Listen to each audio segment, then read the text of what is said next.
question, please. Okay. Could Dixon have done more to embrace globalisation, do you think? And will you just give your name? Oh, Jessica. Yeah, thanks, Jess. I think they definitely could have. In the short term, we saw in the presentation that they did react slowly. They should have got outsourced to China straight away. They should have, instead of relying on trade barriers from America, they should have just should have outsourced and been able to, or outsourced to Mexico like they did in, like, when was it, 1999? Did they outsource? In 2000 they established it. Yeah, so they should have outsourced quicker, definitely. So they didn't react quick enough. What's your view on that, Jess? Do you think they could have done more, done better? Yeah, I think they could have moved much quicker, like they said, and I think that was a really good answer. That's what I would have said, that they could have moved quicker than they did. And with globalisation, you do have to be straight off the mark to keep up, because it's a fast-moving thing itself. So yeah, keep up or go home. Yeah, and it's almost a case of if you're too focused on your home market and you don't have that worldwide view, you're going to just want to protect rather than engage in trade in a more meaningful way. So, just behind you, sorry. Yeah, Michael, can I just build on that?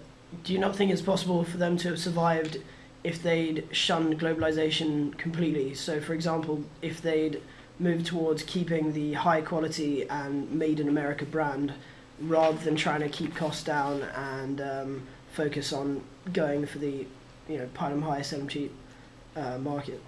Well, I think that they did actually, although we said in the PowerPoint that they did adapt and they changed the wood, so they used lower quality of wood. But in their top class pencils, they actually kept the original one. So they had like a difference between their top high class brand and then they had the cheaper pencils as well. So they could have, they could have. And ultimately, in China, they could have produced the same quality, but the difference was they had these people in America working at this higher minimum wage that they could have in China. But they can't stamp made in the USA on a Chinese pencil. They can't stamp made in the USA, but this is a pencil, you have to remember this. It's a pencil, it's still nice. There's always a luxury market. No, but our image of pencil changes. Like now we shift to laptop. So previously when we were more of paper and pencil means more to us, not emotionally, but when you look at a pencil, as compared to now, we use laptops more often. So when you look at the pencil, most people are not willing to spend that much on a pencil as compared to the last time. Yeah, that's interesting because the whole market has changed, hasn't it, over this period. So in terms of the use of pencils and their focus.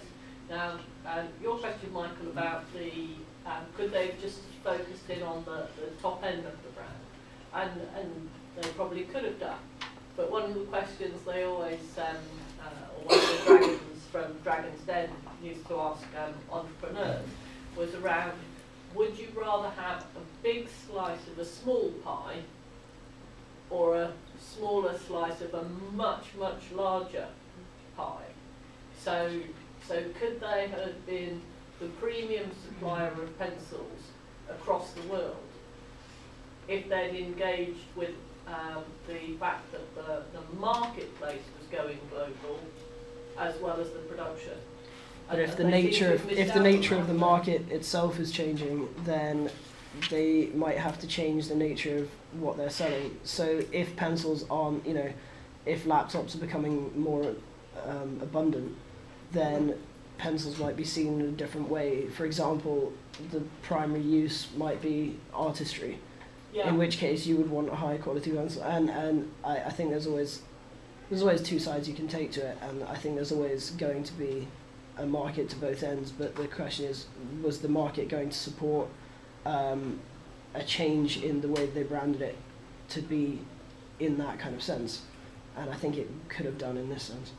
Oh yeah, absolutely. So the whole, not just the business strategy, but the marketing strategy needs to be looked at as the marketplace changes. So one of the other aspects of the organisational environment model is about different demographics and how that changes, different society aspects, how that changes, and technology in particular, and how that changes. I don't know how many years it will be before American school tests are multiple choice press buttons on the computer, but when that happens, the use of the Dixon yellow pencil as the standard test pencil is going to be completely lost, isn't it? So the marketplace is changing very quickly. I read an interesting statistic the other day. I don't know how reliable this is, but it was that the year that Sudoku became popular, demand for pencils almost doubled. So interesting. Yeah. So I think that's an example of how with something like pencils that we've become so used to, there's always going to be some purpose for them. Where even if we might replace them with laptops or whatever, it's one of those things where because of you said emotional attachments, and I think there is some truth to that because people sometimes prefer just writing on paper even if they have resources like laptops available. Yeah, but there is educational evidence that says that actually writing rather than typing notes ingrains them more effectively in your brain. And some American universities have banned the use of laptops and mobiles in classes to get people connecting again with the writing process. Whether it's true or not, I don't know. The way I see it moving in these classrooms is very different. But time will tell. But it's an interesting example of that, and perhaps a marketing opportunity for an organisation like Dixon to be the pencil you do your Sudoku with, and the Sudoku books and things like that you get could come with one, for example. So they can position themselves alongside trends, but only if they're aware of them, and that's the key difficulty here. And if they're too insular, then they're not going to be able to do more if they haven't got that worldwide scanning activity going. Okay, great. So from group 1, can we have a question, please? Yeah, Carl. Do you think the American government should have done any more to protect the company from overseas competition? This is my section again. Thanks, Carl. The American government couldn't have really done much more to protect itself. I said in the presentation how exports increased from the US from 4.8 billion to 6.9 billion in 10 years. And all China were going to do is just put their own trade barriers up against US exports. And arguably, the US exports are more important to the US since their trade deficit is huge. So they needed to export more. So if the American government had continued to keep raising trade barriers, it would just affect other US companies more than it would Dixon in a way. And also, all these subsidies and trade barriers, they also reduce the efficiency of the company.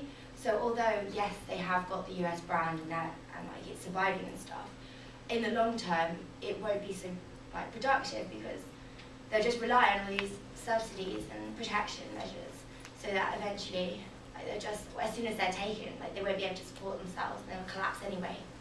So I think it's really important that they stand on their own 2 feet and actually learn how to tackle the issue rather than just get cushioned by it.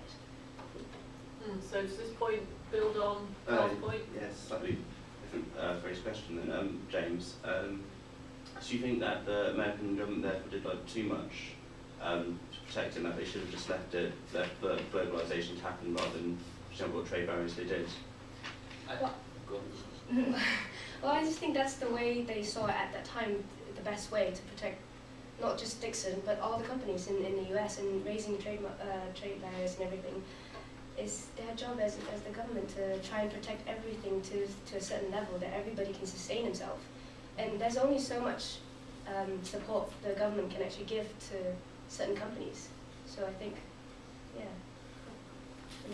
perspective on it. Yeah, we'll come to you just a moment. That's So 10 minutes.